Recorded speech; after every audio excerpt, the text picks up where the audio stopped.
Well, it has been more than a month since we recorded any videos for various unimportant reasons, but we're back, and with me is... Did you know that Finland has had a 100-year relationship with Russia that's been great? The most fantastic relationship ever. Let's ignore the fact that they were invaded a bunch of times. All that winter war silliness. Not even that. So, Brotherhood. It has been more than a month since we last recorded a video, but I was not entirely lazy. I did pretty much record the entire rest of the game, so we're just going to be playing catch-up for a while. And there's my fourth feather. Now, I do like what they did with feathers in this game, and it's something they did in further games where they would put more important collectibles, or rarer ones, I should say, in notable locations. Yeah. I mean, they have the flags. There's 101 of those. Those are scattered all over the place. Yes. But feathers, there's only 10 of them, and basically all of them can be found in, like, distinctive areas like the Pantheon and the Forum, the Colosseum, and various other locales. Well, yeah, a lot of them are mostly. I think they're almost all in. There's a couple in Central, but they're almost all. The rest of them are kind of like just hanging around Antico, and I don't think there's any in Campania. Maybe there's one. No, there is one. It's at the very top of the mercenary barracks. Oh, yeah. Yeah, that was actually the last... Even the mercenary barracks is barely Campania. That's really, like, almost Antico, so... Yeah, that's like the only notable structure in all of Campania. There's, like... I mean, for most of Campania, I mean, you have the little towns, like, on the, like, outskirts, and there's some cool little things in there, but that's about it. Yeah, but in terms of, buildings you could recognize pretty quickly, that's basically the only one. Yeah. So, speaking of flags, we have one behind this this cell. It's not actually very hard to get in there, but it does take me a bit longer than it probably should have. Yeah. The 3 flags in the Colosseum layer aren't particularly hard to find there. You'll basically run by all 3 of them. Yeah. I was gonna just say, there's like one that's kind of tricky to find, but the other 2... Not so much. One's kind of hard to pick up, pull off. Yeah, it's pretty easy to find this first one if you take a quick look around at the start. But the second one might cause you a little problem, but even that's not a huge deal. Yeah. Oh yeah, and it's not a good idea to approach that chair before you get the flag, because you will start a little sequence of events, and if you move too far away, you fail.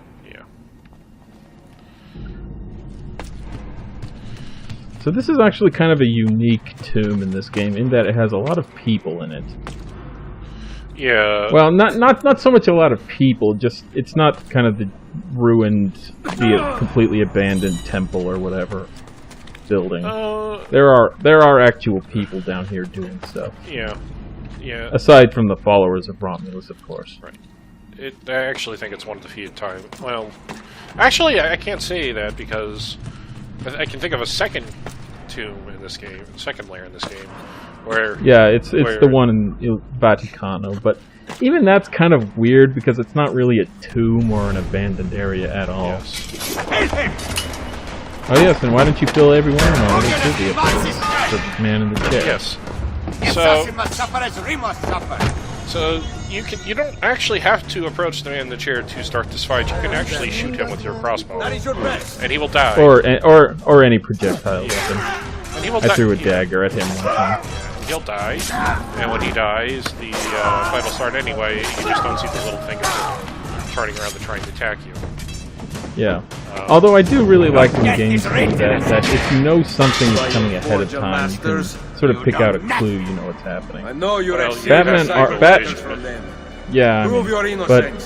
Arkham City is another game that does that thing very well, where there's a big story spoiler if you're using the detective mode at the right time.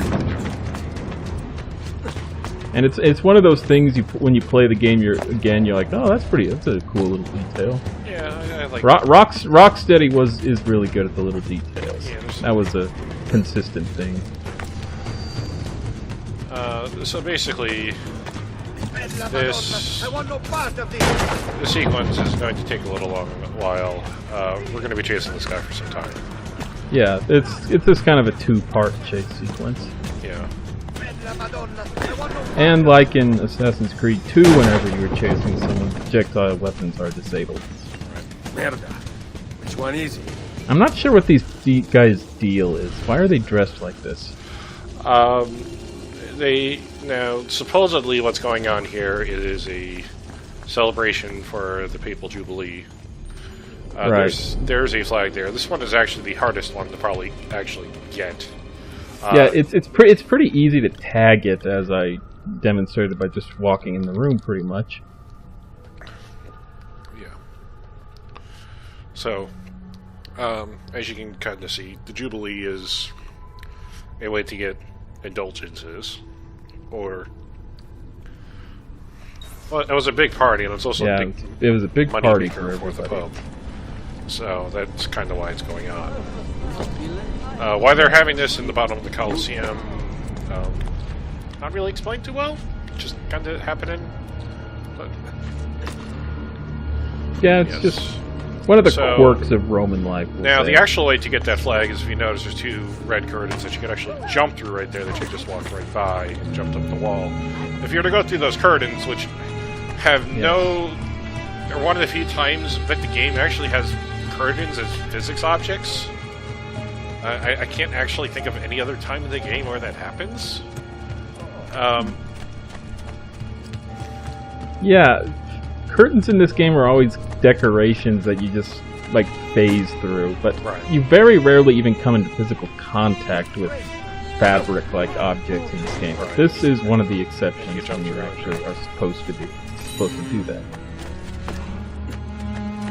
I guess the flag, the drapes over the rooftop hiding places are kind of like that, but it's not quite the same thing.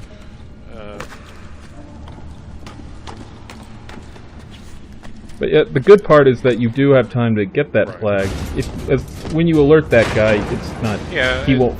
General chase rules apply in this game, where you have to keep about 40 meters in between you. Yeah. Boy, I did not. So I did not. to the most thickest flag in the game, which is the one that's going to be on the beam right there. So basically, the only way you can actually get this and pull this off without getting too far is getting desynchronized. I think that actually counted. Yeah, anytime you come into contact with a flag, no matter what happens. So basically, the way you're supposed to get that is you have to leap off the horse onto the beam, and then you can kind of make your way and jump onto the other horse, so that way you don't really lose any pace. Yeah, it's a technique where, as you're approaching a beam a little above Ezio's height, if you jump at it at just the right time, he'll do a special animation where he jumps on the beam, does a little flip, and then lands on top of the beam as if he's climbing. And that's how you're supposed to do that flag if you want this to look consistent and cool. But it's a technique that's not that hard to do. It's just the game very rarely expects you to actually do it. There's Thief Skill Challenge, which requires it because it's technically an acrobatic. Yes, and if that challenge wasn't there, I wouldn't know you could do that. What if that would be one of those things you're pre-encountering and you're carrying her away, and you put her on the horse and you have to chase after her, and it tells you to do that, and then you immediately lose because you jump on it, and you know that happens. Okay, and I also handled that very poorly. What you're supposed to do is ride along that elevated platform and horseback assassination to do before he actually gets to this part. But if you do it right, you can kill him like you just did without having to fight his buddies. But I didn't do it the right way, but that's how it's supposed to happen. But hey, that's Yep, what's good about sandbox games. The nice games. thing There's is a lot that of if you different actually ways to do I mean, things. you showed it. You don't have to do it, but this mission's bonus objective was not to take a lot of damage. I think it's no more than like 3 squares. It's actually fairly It's generous considering that there's only like 2 fights in this entire mission, and they're both fairly easy if you're good with counter kills. But yeah, it's not like that one just outside the Baths of Trajan at the very near the start of the game, where you can't get hit. That's a much more dickish bonus objective. Just walk right on top of the dudes who don't really do anything to you, and Yep. They won't even bother you. They're so here's a paying random attention hay to the barrel door at the or bottom something. of the Coliseum for no good reason. Well, this kind of area was for horses and prisoners moving up to the And here Coliseum. we've broken into a cavern. I guess. This is obviously where the followers have come through, and now we're in an even stranger area. Yeah, this won't ever come up again. Very curious. No. They just have this huge, elaborately decorated area. It looks pretty good. Just because it looks nice. Yeah. I will say there is a lot of really good texturing work in this game particularly, but in basically all the Assassin's Creeds. I mean, I admit one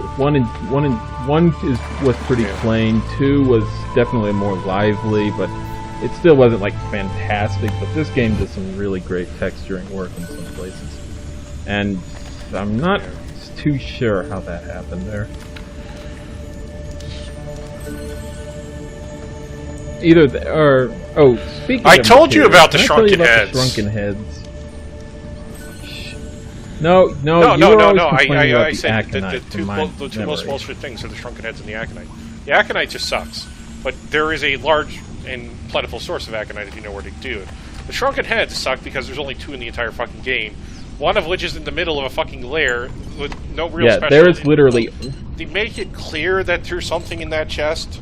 But you don't have to go and take that chest. And then there's a third one. There's the second one is just sitting in the middle of the a fucking Campania on a cliff. Fine, it's whatever. It's in that's in the Antico. sparsely populated area of Antico. That's basically Campania because that's actually the last district I liberate, just for the record. But yeah, there are exactly 2 shrunken heads. There's absolutely no way to get any more than 2 shrunken heads in this game. So don't sell them because you will never get another one. However, it depends on what version of the game you're playing. Obvious. Now I have the PS4 version. I have the PS3 and possible. PS4 versions, I suppose. No, there's a random bullshit like glitches? trading mini game where you can kind of maybe buy it, but it costs so much gold it isn't worth it. Huh. I forget the exact. That's really weird. There's a whole other feature in the PC version of this game.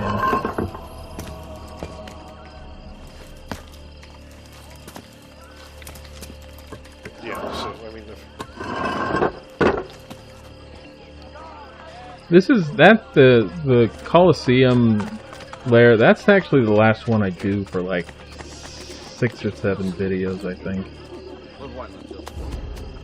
It's only when I get to the clearing out of collectibles and districts video in Campania that we actually do the next one. Yeah, generally most of these aren't. I mean, technically speaking, we can't even access the 4th and 5th. We can't access any more lairs right now. You have to... My advice would be, if you're playing this game, wait until the start of Sequence 7 to actually do a lot of collectible hunting, because that is the earliest point in the game where you basically have free reign of the map, except for the Vatican. You can't go very far in the Vatican.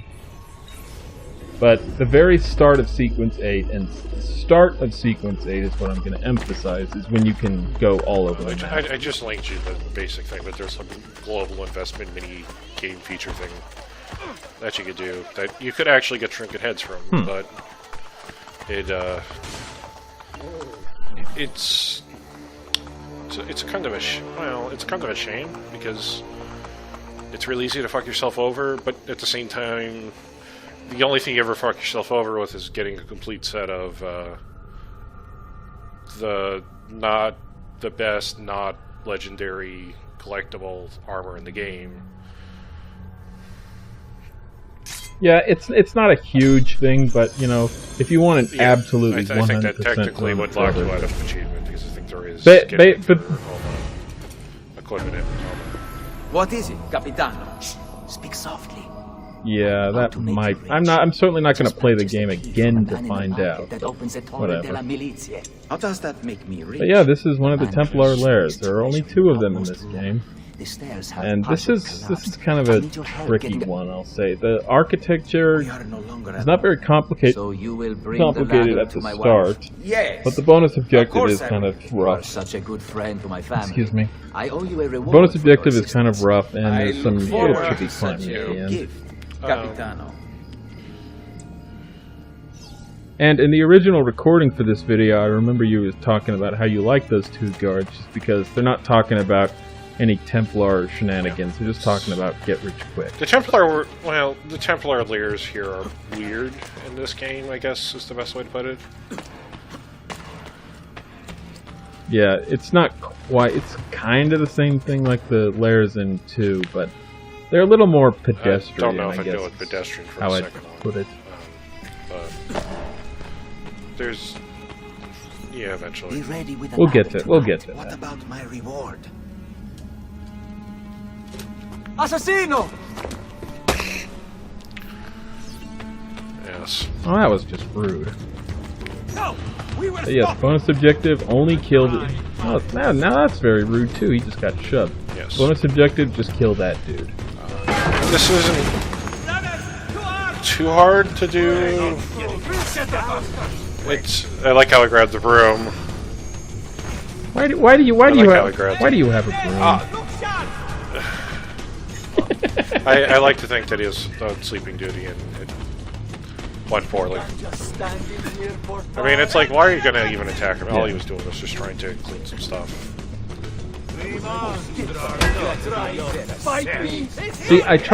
See, the way you get past guard barricades like that in these Or games you run is to the jump right through and go them take like the an alternate idiot. path that's cleaner.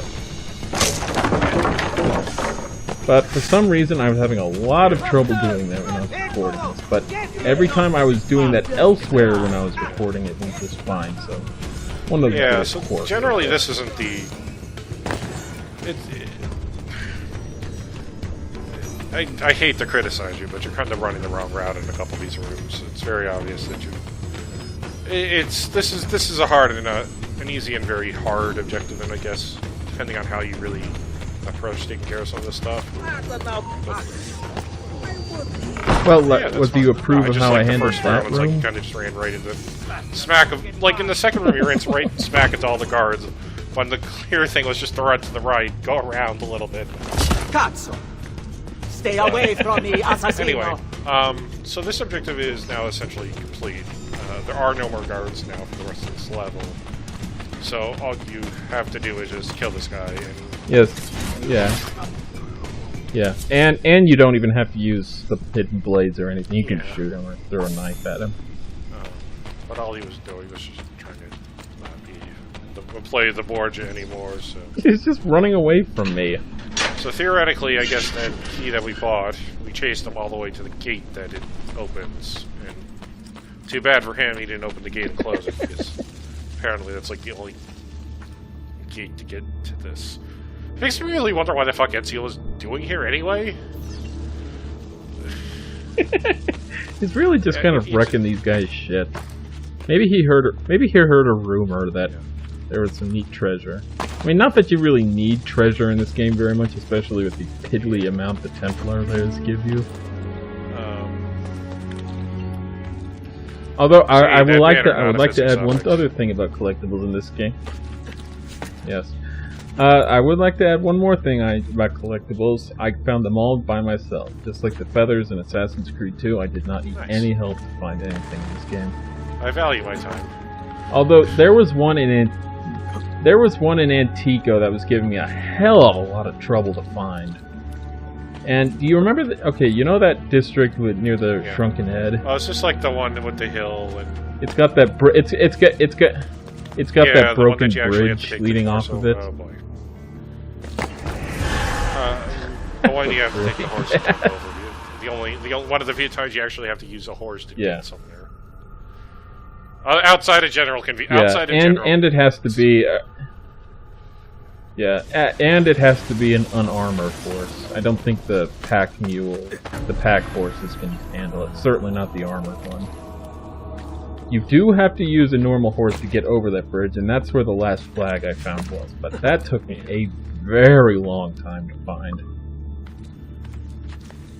And also the flag that's in the moat at the Castel Sant'Angelo, that also took me a really long time to find, because usually when I'm it's kind of all the way off in a corner, and you're never going to see it normally unless you're going to go really obsessed to trying to figure out where the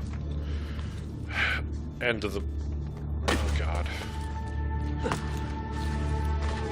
I am just not good at this platform.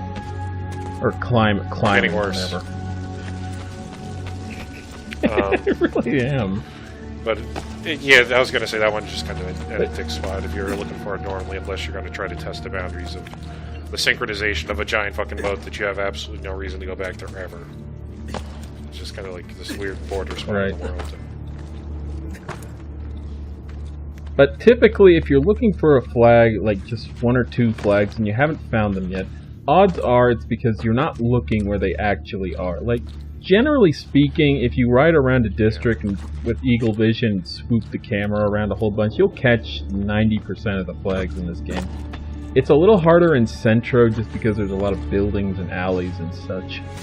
But even then, it's not that hard, I guess. But just generally, if you can't find a flag, it's because you're not looking. I think generally I ended up with about, I don't know, 80-ish of the flags by myself. Just like I had like 6 or 7 in each district that I just had trouble finding. And I think... Oh yeah, and the story of the last flag in Centro I found, which I was getting really upset I couldn't find it, and I was just about to go and buy the map for it, but then, whoa, what do you know, I tagged it. So you can hear like a little, you can hear the chest sound effect, obviously. Yes, it's on the other side of the you kind of... The way to get to it, I can't remember if you actually got it or not. I did. I it's... Oh, there. Yeah, there's the chest. It's in there as Vlad the Impaler coins, which is a somewhat rare item to find. It doesn't usually spawn in a ton, but you also need it for a quest to unlock a very fun weapon, kind of. But yes. I'm curious, does Vlad's sword in this game have unique animations? Because I don't really use the heavy weapons very much in this game. Like, I do it for a few fights, but other than that, I don't know if it has special animations. But to be fair, the heavy weapon kill animations are pretty cool. I don't remember. It's been... I haven't played... To be honest, I actually have to get back to Revelations. I kind of took a break on that after a while.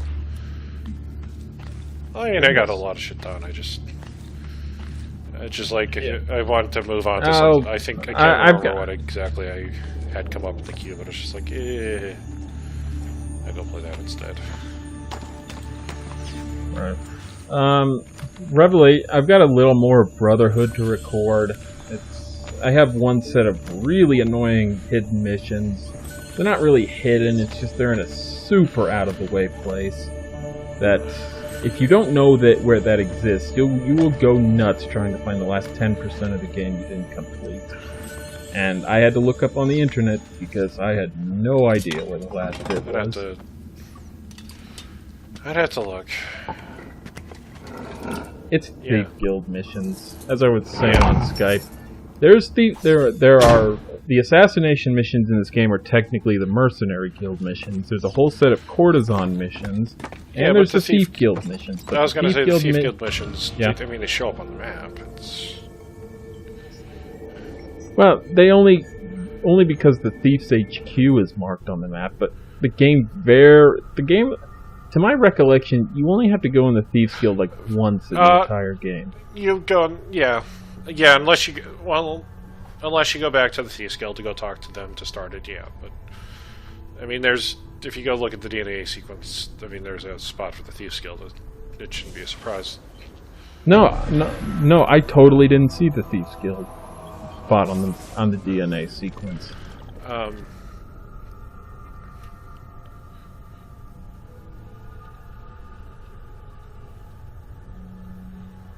So, there was treasure. A little backstory on there's the treasure. It was really, really piss poor treasure, to be honest.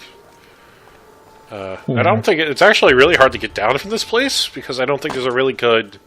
Believe it or not, there really isn't a good haystack to jump out of. You just kind of have to. Yeah, I was looking for the birds to jump down, but there's nothing there. Elephant ivory is used for one of the shop quests. I cannot remember which one, but I know it is used at one point. It's got to be one of the artist ones. They generally classify these things pretty decently. Borgia couriers are almost always carrying gold ingots, Paticum sylvatum, or whatever that's called. Or they might carry some aconite, yeah. Aconite very rarely. Other times they carry. What did we just get off that guy? I forget. Ivory. Oh yeah, elephant ivory. Yeah, they'll almost always be carrying one of those 4 items. The liberation of Roma has begun. You have my thanks and my respect. Allow me to serve you. Okay. In one of the later videos. Jesus, whatever. Yes. You don't actually have to level them up to assassin, as I've shown. You just have to recruit 3 of them. I mean, well, part of the reason I have Self-Link Revelations was because I obsessively not only got a full set of assassins and leveled them up, I also built every single fucking Brotherhood den in every single city, all of them. Filled all of those up and got all those people up to maximum. So I have like 72 fucking max rank assassins in my game.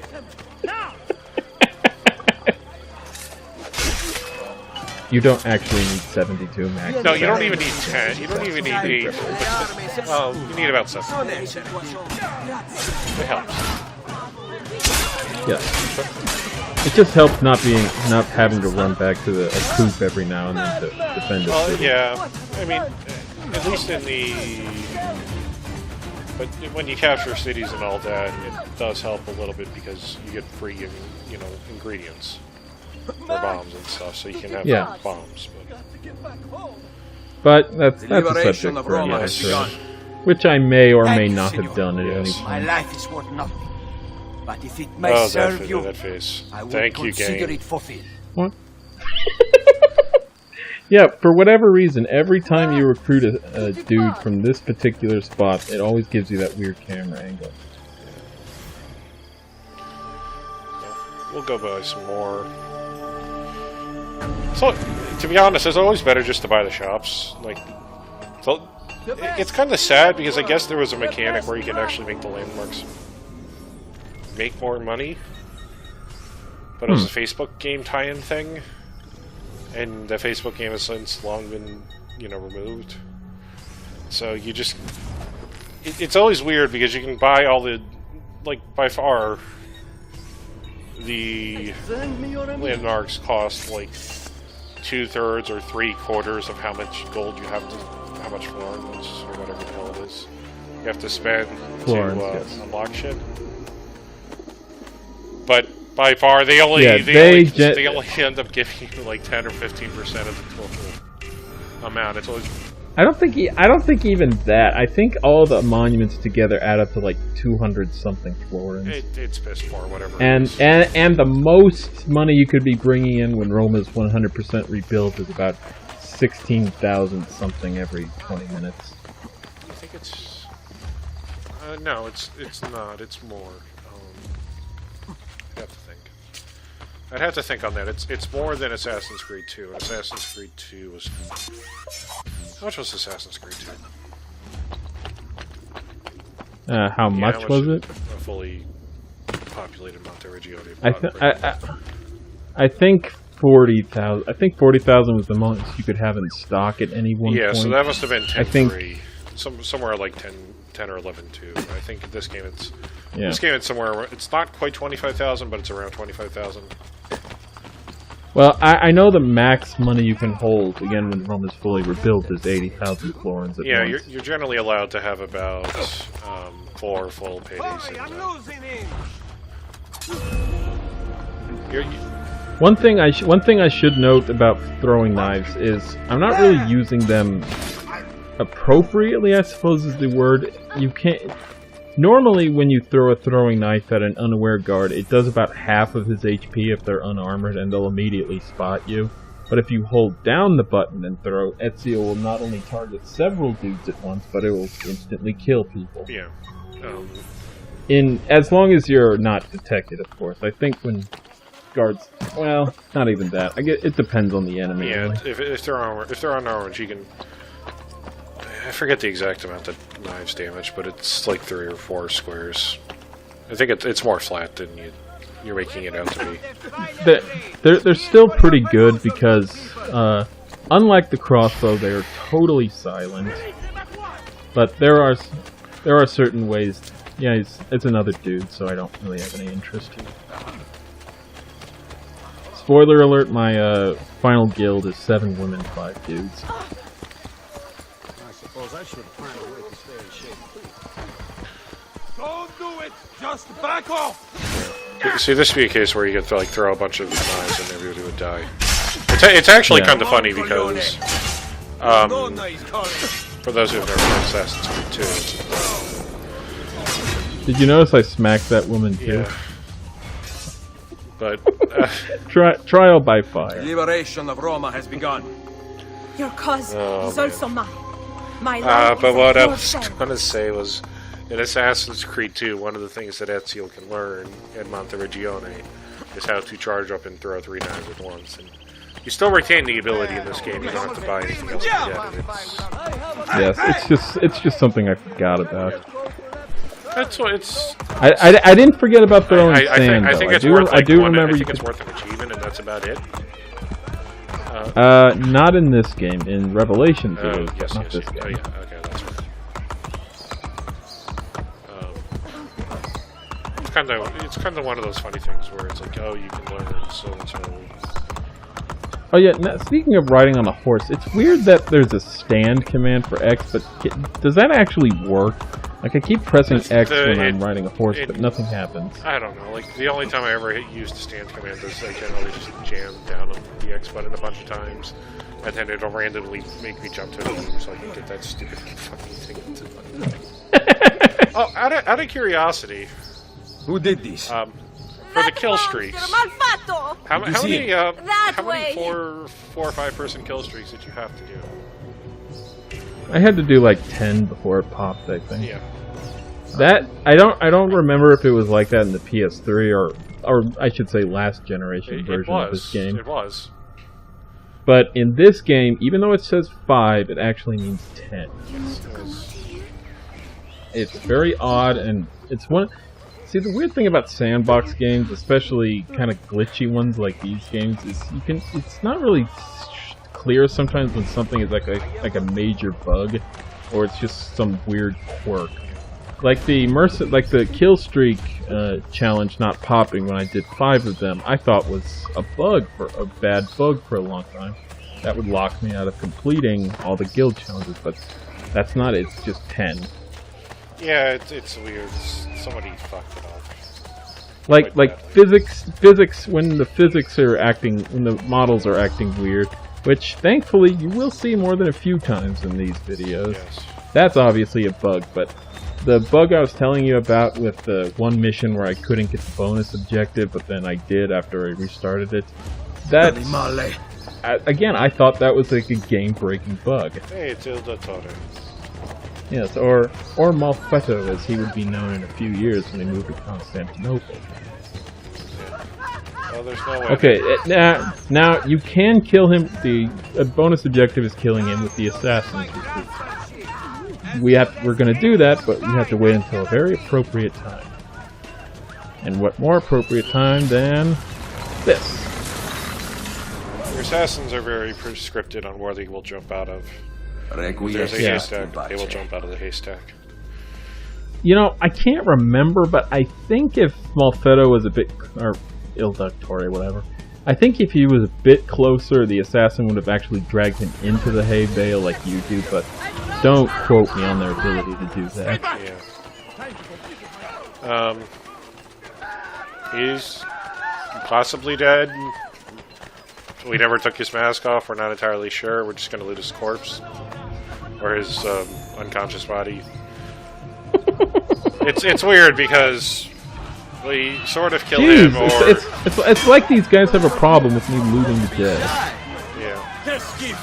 But as it said, Gilded lives to see Assassin's Creed Revelations. Yeah. It's heavily suggested that he's the same doctor, so maybe he didn't actually die. Yeah, it's just my personal canon that he survived, and I think Ubisoft would back me up on that, so this is an argument I win, I'm afraid. Yes, okay. Now, the Doctor has the distinction of being one of the multiplayer characters, and this is one of a handful of missions that are the Templar Agents missions. Which are short little missions. You do a certain task, or you go a certain place, and one of the multiplayer characters will show up. Yep. And then Ezio kills them.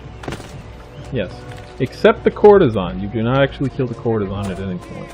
You don't even run into her. She was in the Facebook game. I do recall hearing that somewhere. And the courtesan was also popular enough to reappear in Revelations.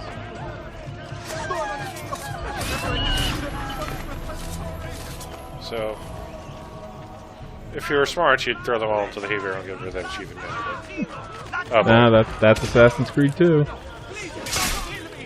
Okay, you'd be nice enough to clean everything up.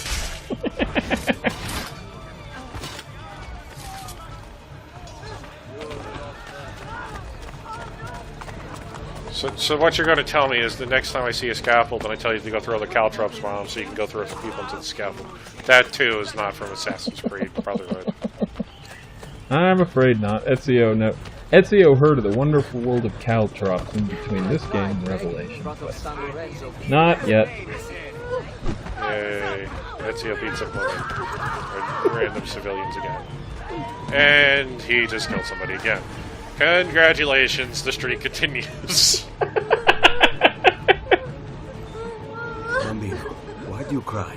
They're going to take my mama on a boat ride. Although, if you were technically speaking in Rebel in 2, since when you pickpocket people by fast walking into them, that doesn't actually count as killing them. So you could dramatically reduce the number of fishermen in Forley if you so choose. And the game will not punish you for it. That is true. You're being a dick. Do you have some place Theoretically, to go? they probably should know how to swim. Go there. But, Do not stop to talk to anyone. You know, I wonder if the in-universe explanation is actually Animus fuckery. Like in the original Assassin's Creed, you would die if you touched water at any point, and maybe that's kind of the same thing that happens to the NPCs in the Ezio games. Yeah. Where they die instantly if they touch water. Hell, fucking Clay dies if he touches water in the Lost Archives. Oh, that's why I stopped playing Revelations. I went and did the Lost Archive. Ah, okay. Well, I beat it. I just need to go and get all the achievements. Right. So that means I have to do the tower, the program, whatever it is, the Animus segment, without dying. Although, can I bring up a funny recording thing that happened to me when I was recording the last few missions of this game? So I did the first 4 missions or so the first 3 missions of Sequence 8. But then I noticed something strange was happening from my computer. My computer. It turns out that something happened between the start of the... sometime in the middle of this third mission of Sequence 8, my computer started crying and screwed up my recording, so the game was not recording properly, which was a fun thing to discover. And normally this would be the point where I just quit out of the mission and do it again, properly this time, but Sequence 8 especially, you might be able to leave the first mission, but once you finish the first mission, you're pretty well locked until the end of the game. Which led to a delightful little problem when I was first playing this game on the PS3, in that I wanted to make the gold trophy my last one before platinum, but I hadn't done something before moving on to the final sequence, and since I didn't know that about Sequence 8, I had to play the whole game again and get back up to that point so I could do it right. That was fun. I was not a happy camper by the end of that. So I think this guy is technically a multiplayer character, correct? That is correct. He is another Templar agent. Yes. I recall the Doctor and the Courtesan being more popular ones. Are we sure that the Jester wasn't up there as well? Or the Harlequin? The Harlequin was a DLC character, so not as many people played as him, but the matches I did come across, he was pretty popular. Just because he is an evil clown. You can't just do whatever you please. But yeah, the multiplayer in this game actually was pretty cool, and at the time it was released, it was a pretty unique concept for online multiplayer. The whole point of it was, in most game maps, the fun of it is acting like an NPC, trying to confuse your opponent and then sneak up on them and either get away from them or kill them when they least suspect it. And it's a really cool way to implement the general feel of the single player while having online competitive multiplayer. Yeah. Unfortunately for the Ezio collection, they have disabled the multiplayer. The multiplayer servers went down a while ago. Although maybe for the Ezio collection that's for the better, because if I had to get Abstergo Employee of the Month again, I would have killed someone. Figuratively. Well, I wouldn't say figuratively. Are you afraid of him? But yeah, Abstergo Employee of the Month is one of those all-time bullshit online trophies where you had to get 15 different bonuses in a single multiplayer game. And I might have mentioned this in another video, but unless you are specifically trying to do that with friends who know what you're trying to do, that is just about impossible. It is really hard to get 15 different bonuses. In multiplayer, when you have people competing against you and you don't have a whole lot of time to do it. I almost did it one time. I think I got 14 different bonuses in one game, but just because I didn't have that extra one, I might as well not even have been trying. Alright, so again, our bonus objective was kill them with our dudes. That's done. So there's 6 other dudes, and let's see how long it'll... Okay, never mind. They're actually very good at killing people in this game. It's not like we're playing Black Flag. Yeah, Black Flag is... or the Mercenaries. Even the Mercenaries are pretty decent at killing dudes in this game. You're still much better at it, of course. It's just Mercenaries aren't entirely useless. Oh, and that guy I just stole from, he's the Christ-like figure in this game. I thought that was the creature's boyfriend. Oh, he's the Christ-like figure. Did Pietro ever do the Jesus pose? I mean, I guess he did, but...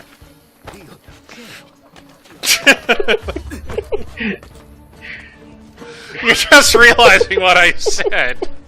And you're just like, do you ever do the Jesus I mean, do we have to limit ourselves to just one Jesus figure in these games? Fine. You're gonna edit this out. That's...